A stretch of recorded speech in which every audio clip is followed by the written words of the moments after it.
기독교의 참된 규범. 이러한 헛된 사소한 것들과 노망한 꿈들과는 반대로 우리가 이미 말했듯이 우리는 믿음을 가르치며 다음과 같은 기독교의 참된 준칙을 가르친다. 첫째, 사람은 율법을 통해 자기 자신을 알도록 가르침을 받아서 선지자가 말한 바를 배울 수 있어야 한다. 모든 사람이 죄를 범하였음에 하나님의 영광에 이르지 못하더니 또한 의인은 없나니 하나도 없으며 깨닫는 자도 없고 하나님을 찾는 자도 없고 다 치우쳐 한 가지로 무익하게 되고 또한 내가 주께만 범죄하여 따라서 우리는 후기 중세의 스콜라주의자들과는 정반대의 방식으로 사람들을 부합, 자연인의 최선의 선행이 하나님 앞에 부합된다는 뜻, 부합과 자격 있음의 공로로부터 멀어지게 한다. 이제 사람이 율법에 의해 겸손해지고 스스로를 알게 되기에 이르렀을 때 참된 회개는 하나님에 대한 두려움과 심판에서 시작되기 때문이다. 참된 회개가 따르고 그는 자기가 크나큰 죄인이어서 자기 힘과 노력과 행위를 통해서는 자기 죄로부터 결코 건져질 수 없다는 것을 발견할 수 있다. 그때 그는 바울이 사람은 죄의 종이고 노예이고 하나님께서 모든 사람을 죄 아래 가둬 놓으셨으며 온 세상이 하나님 앞에서 죄악되다고 말한 의미를 잘 깨닫게 된다. 그러면 그는 부합과 자격 있음을 말하는 학자들의 모든 신학이 어리석은 말에 지나지 않으며 그럼으로써 교황의 모든 권위는 땅에 떨어졌음을 보게 된다. 여기서 그는 한숨을 쉬면서 이런 식으로 말한다. 그렇다면 누가 구원을 줄 수 있단 말인가? 율법으로 인해 두려움에 쌓인 그는 자신의 힘에 대하여 철저하게 절망한다. 그는 사방을 둘러보고 중보자와 구주의 도움을 탄식하며 찾는다. 이때 복음의 건강한 말씀은 와서 이렇게 말한다. 소자야, 내 죄사함을 받았느니라. 그대의 죄를 위하여 십자가에 못 박히신 예수 그리스도를 믿으라 등등. 그대의 죄와 그 죄의 무게를 느낀다면 그 죄들을 보지 말고 그 죄들을 그리스도께서 대신 짊어지셨으며 그가 채찍에 맞음으로 그대가 온전케 되었다는 것을 기억하라. 이것이 건강과 구원의 시작이다. 이를 통하여 우리는 죄로부터 구원받고 의롭다 여기심을 받아 영원한 생명의 상속자가 된다. 우리 자신의 행위와 공로로서가 아니라 우리가 그리스도를 부여잡은 바 그 우리의 믿음으로서 말이다. 그러므로 또한 우리는 마음속에서 속성과 형식적 의를 인정한다. 개변론자들이 말하는 자비가 아니라 믿음으로 된다는 것과 그럼에도 불구하고 마음은 구주이신 그리스도만을 바라보고 이해하여야 한다는 것. 그리고 여기서 당신은 그리스도의 참된 정의를 알 필요가 있다.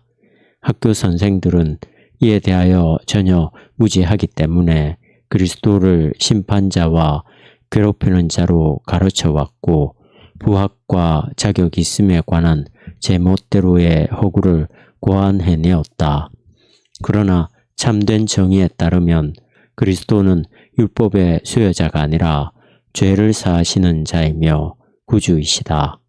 믿음은 이를 이해하며 그리스도께서 부합과 자격 있음의 행위들과 공로들을 풍부하게 성취하셨다는 것을 의심 없이 믿는다.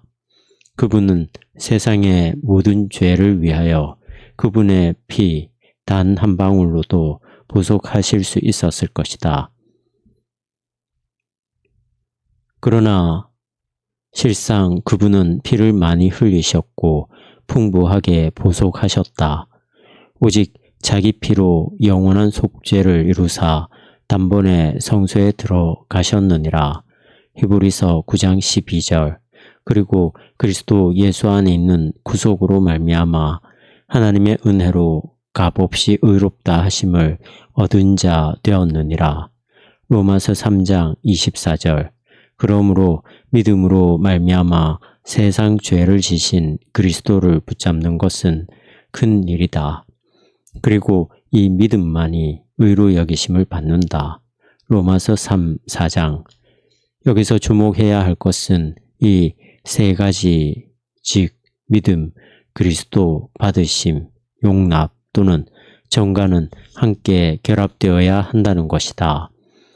믿음은 그리스도를 붙잡고 그분을 임재케 하며 반지 속에 보석이 박혀 있듯이 그분을 우리 속에 있게 한다. 그리고 그리스도에 대한 이러한 확신을 가지고 있는 것으로 발견된 사람들은 누구나 마음속에서 하나님이 자기를 의롭다고 여긴다는 것을 알았다. 이것이 우리가 죄를 사함받고 의에 이르는 수단이자 공로이다. 그대가 나를 믿고 그대의 믿음이 그리스도를 붙잡고 있기 때문에 나는 그대에게 그것들을 거저 주어서 그대의 중보자와 대제사장이 되고 그대를 의롭다고 할 것이며 의롭게 만들 것이다. 그러므로 하나님은 우리를 오직 그리스도에 대한 우리의 믿음 때문에 의로운 것으로 받으시며 의롭게 여기신다. 그리고 이러한 받으심 또는 정가는 아주 필요하다. 첫째, 우리는 아직 완벽하게 의롭지 않고 이 세상에 사는 동안에 죄는 여전히 우리의 육에 머무르기 때문이다. 그리고 이 남아있는 죄를 하나님은 우리 속에서 몰아내신다. 더욱이 우리는 때로 베드로, 다윗을 비롯한 다른 성인들이 그러하였듯이 성령을 떠나 죄에 빠진다. 그럼에도 불구하고 우리는 언제나 다음과 같은 신조에 매어 달린다. 우리 죄는 덮어졌으며 하나님은 그 죄들을 우리의 책임으로 돌리지 않으실 것이라는 것. 로마서 4장. 죄가 우리 안에 없는 것이 아니라 개변론자들은 우리 안에 죄가 남아있지 않다고 느낄 때까지 언제나 잘 행하여야 한다고 가르쳐 왔다. 죄가 우리 안에 없는 것이 아니라 죄는 실제로 언제나 우리 안에 있으며 경건한 자들은 그것을 느낀다. 그러나 죄는 덮여졌고 그리스도로 인하여 하나님께서는 그 죄를 우리에게 전가하지 않으신다. 우리는 믿음에 의하여 이해하기 때문에 우리의 모든 죄들은 이제 죄가 아니다. 그러나 그리스도와 믿음이 없다면 거기에는 죄 사함도 죄를 덮어주는 것도 존재하지 않고 오직 죄의 전가와 정죄만이 존재하게 된다. 이렇게 하여 하나님은 자기 아들을 영화롭게 하며 자기 아들을 통하여 우리 속에서 스스로를 영화롭게 하실 것이다. 이렇게 우리가 그리스도에 대한 믿음을 가르칠 때 우리는 선행도 가르친다. 그대가 믿음으로 말미암아 그리스도를 붙잡았고 그분으로 인하여 의롭게 되었기 때문에 그대는 이제 선행을 하기 시작한다. 하나님을 사랑하고 이웃을 사랑하며 하나님께 간구하고 하나님께 감사를 드리며 하나님을 찬양하며 하나님께 고백하라. 이웃을 선대하며 섬기라. 그대의 직무를 다하라. 이러한 것들은 참다운 선행으로서 마음속에 알고 있는 이 믿음과 기쁨으로부터 흘러나오는 것이다. 우리는 그리스도로 말미암아 값없이 죄사함을 받았기 때문이다. 이제 그 후로 십자가나 환난이 뒤따라 온다고 해도 그것들을 수월하게 짊어지고 기쁘게 받는다. 그리스도께서 우리에게 지우시는 멍에는 유쾌한 것이며 그분의 짐은 가볍기 때문이다. 마태복음 11장 30절. 죄를 용서받고 양심이 진과 죄에 쏘는 것으로부터 구원을 받았을 때 그리스도인은 모든 것들을 쉽게 짊어질 수 있다. 그는 모든 것을 유쾌하고 편안하게 느끼기 때문에 모든 것들을 기꺼이 행하고 겪는다. 그러나 사람이 자신의 의로 걸을 때 그가 무엇을 하든 그것은 괴롭고 지루하다. 왜냐하면 그는 그것을 마지못해 하기 때문이다. 그러므로 우리는 그리스도인을 이렇게 정의한다. 그리스도인이란 죄를 지니고 있지 않거나 죄를 느끼지 못하는 사람이 아니라 하나님께서 그리스도에 대한 그의 믿음으로 말미암아 그의 죄를 그에게로 돌리지 아니하는 바로 그런 사람이다. 이러한 가르침은 심각한 내면의 공포 속에서 괴로움을 겪는 양심들에게 강력한 위로를 가져다 준다. 그러므로 우리가 그토록 자주 죄사함과 그리스도로 인한 의의 전가, 또한 그리스도인은 특히 유혹의 때에 율법이나 죄와 아무 상관도 없다고 되풀이 말하고 우리 마음속에 울려 퍼지게 하는 것은 타당한 이유가 없는 것이 아니다. 그가 그리스도인이라면 그는 율법과 죄를 뛰어넘는다. 왜냐하면 그는 반지 속에 보석이 박혀 있듯이 율법의 주이신 그리스도를 자기 마음 속에 모시고 있기 때문이다. 그러므로 율법이 그를 고소하고 죄가 그를 두렵게 할 때 그는 그리스도를 바라보며 그가 믿음으로 말미암아 그리스도를 이해하였을 때 그에게는 그리스도가 율법과 죄와 죽음과 마귀의 정복자로 임재해 계신다. 그리스도는 그러한 것들을 지배하고 통치하시기 때문에 그것들이 그를 해칠 수 없다. 그러므로 그대가 그리스도인을 올바르게 정의한다면 그리스도인은 모든 율법으로부터 자유로우며 안이나 바깥에 온갖 피조물에 종속되지 않는다. 그가 자연인이 아니라 그리스도인이라면 즉 이 믿음, 이 위대하고 이루 말할 수 없을 정도로 귀한 보화 또는 바울이 말했듯이 말할 수 없는 그의 은사로서 아름답고 풍요롭게 치장된 양심을 갖고 있다면 그러하다는 것이다. 왜냐하면 그것이 우리를 하나님의 자녀와 상속자로 되게 하기 때문이다. 그리고 그렇기 때문에 그리스도인은 온 세상보다 더 크다. 그는 그러한 은혜, 그러한 보화를 가슴 속에 갖고 있기 때문에 그것이 비록 작게 보여도 그 작은 것이 하늘과 땅보다 더 크다.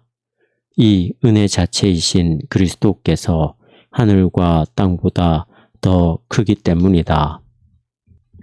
이 가르침이 양심을 평온하고 잔잔케 하며 순수하고 더럽혀지지 않은 채 남아있는 한 그리스도인들은 온갖 종류의 가르침에 대한 판단자이며 온 세상의 법들에 대한 주의다. 그러므로 그리스도인들은 터키인들과 그들의 코라는 저주받은 것이라 분명히 판단할 수 있다. 왜냐하면 터키인들은 올바른 길로 가지 않고 있기 때문이다. 즉 그들은 자기들이 비참하며 저주받을 죄인임을 인정하지 않으며 믿음으로 말미암아 그리스도를 인정하지도 않기 때문이다. 바로 이 그리스도로 말미암아 그들의 죄가 용서받았다는 것을 확신하여야 함에도 불구하고 말이다. 마찬가지로 그리스도인들은 교황에 대해서도 그는 그의 모든 나라와 더불어 정죄를 받고 있다고 담대하게 선고한다. 왜냐하면 교황은 부합의 공로로 말미암아 우리는 은혜에 이르게 되며 그 후에 자격 있음의 공로로 인하여 우리는 하늘로 받아들여진다고 가르치고 행하기 때문이다. 교황의 모든 궤변론자들과 학자들의 경건한 오합지졸들과 더불어 여기서 그리스도인은 이렇게 말한다. 이것은 우리를 의롭게 하는 올바른 길이 아니며 이 길은 하늘로 인도하지도 못한다. 나는 나의 행위로 말미암아 은혜 앞에 갈 수 없으며 부합을 통하여 은혜를 받을 수도 없고 나의 행위로 말미암아 은혜를 따를 수 없으며 자격 있음으로 인해 영원한 생명을 얻을 수도 없다. 그리스도를 믿는 자에게 죄는 사해지고 의는 전가된다. 이러한 신뢰와 이러한 확신이 그를 하나님의 자녀와 하나님 나라의 상속자가 되게 한다. 소망 속에서 그는 이미 용생을 소유하고 있는데 약속에 의해 그에게 확신이 주어진다. 그러므로 그리스도에 대한 믿음으로 말미암아 모든 것들, 즉 은혜, 평안, 죄사함, 구원, 영생이 우리에게 주어지며 부합과 자격 있음의 공로로 인해서 주어지는 것이 아니다. 그러므로 스콜라주의 신학자들의 이러한 가르침은 그들의 의식들, 미사들, 교황의 나라에 무한히 많은 토대들과 아울러 하나님에 대한 가장 가증스러운 신성 모독들이며 베드로가 다음과 같은 말로 미리 말했듯이 그리스도에 대한 명백한 부인이다. 이와 같이 너희 중에도 거짓 선생들이 있으리라. 저희는 멸망케 할 이단을 가만히 끌어들여 자기들을 사신 주를 부인하고 베드로후서 2장 1절. 마치 이것은 이렇게 말하는 듯하다. 주께서 자기 피로 우리를 구속하시고 사셔서 우리를 의롭게 하시고 구원하셨다. 이것이 의와 구원의 길이다. 그러나 거짓 선생들이 나타나서 주를 부인하고 진리와 의와 구원의 길을 모독할 것이다. 그들은 거짓과 파멸의 새로운 길들을 발견할 것이고 많은 이들이 그들의 저주받을 길을 쫓을 것이다. 베드로는 이 장 전체에 걸쳐 복음과 그리스도에 대한 믿음을 무시하고 멸시하며 행위들과 사람들의 유전을 가르쳤던 교황 제도를 아주 생생하게 그려놓았다. 부합과 자격이 있음의 공로, 날들의 차이, 고기와 사람, 맹세, 성인들에게 기도하는 것, 순례, 연옥 등 이 허구적인 견해들 속에서 교황주의자들은 그릇 인도되어 그들이 복음, 믿음, 그리스도를 한마디라도 이해할 수 없다. 그리고 이것은 사태를 보면 잘 드러난다. 그들은 오직 그리스도에게만 속해 있는 특권을 스스로 취하고 있다. 그리스도만이 죄로부터 구원할 수 있으며 그리스도만이 의와 영생을 줄 수 있다. 그리고 그들은 매우 뻔뻔스럽고 악하게 우리는 부합과 자격이 있음의 공로로 말미암아 그리스도 없이도 이러한 것들을 얻을 수 있다고 뽐낸다. 베드로와 다른 사도들이 말했듯이 이것은 저주받을 이단들과 지옥에 떨어질 분파들을 가져올 수 있다. 이러한 수단들을 통하여 그들은 그리스도를 부인하고 그리스도의 피를 발로 밟으며 성령을 모독하고 하나님의 은혜를 멸시한다.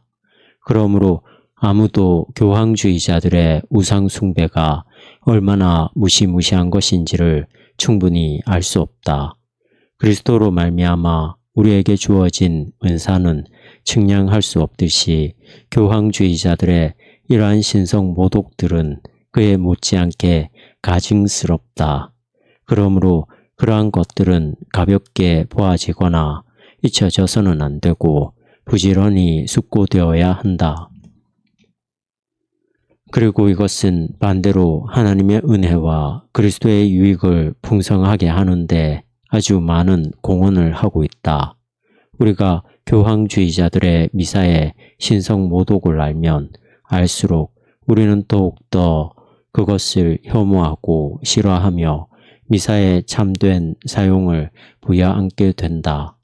교황은 미사의 참된 사용을 없애버렸고 그것을 장사수단으로 만들어 돈으로 사고 팔므로써 다른 사람들을 이롭게 하고 있을 것이라고 생각했다.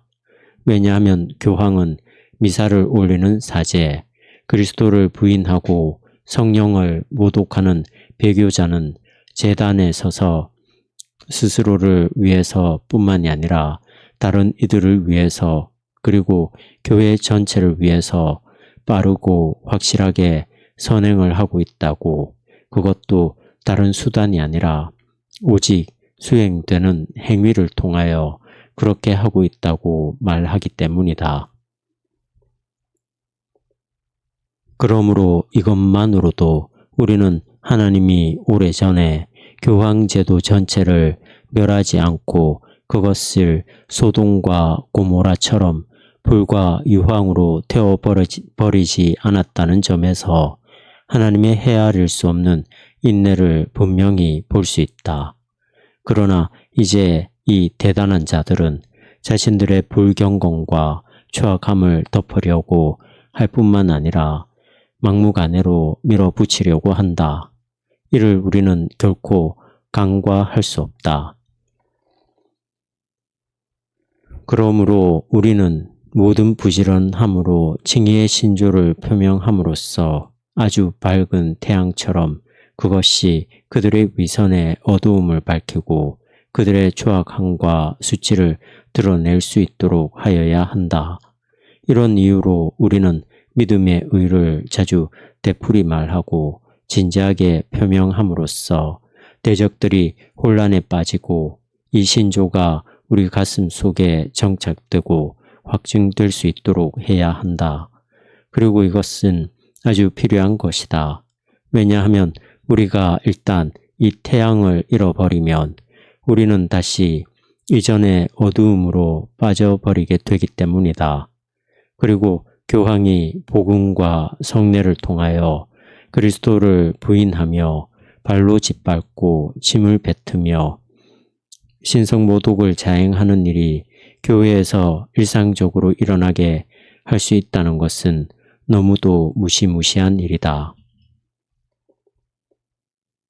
교황은 너무도 어두워져 있고 복음과 성례들을 그리스도에 반하여 자기를 섬기는 도구로 만들어버리고 그러한 무시무시한 남용을 자신의 가증스러운 것들을 확립하고 확증하는 것으로 바꾸어 버렸다. 오 깊은 어두움이여, 오 무시무시한 하나님의 진노여.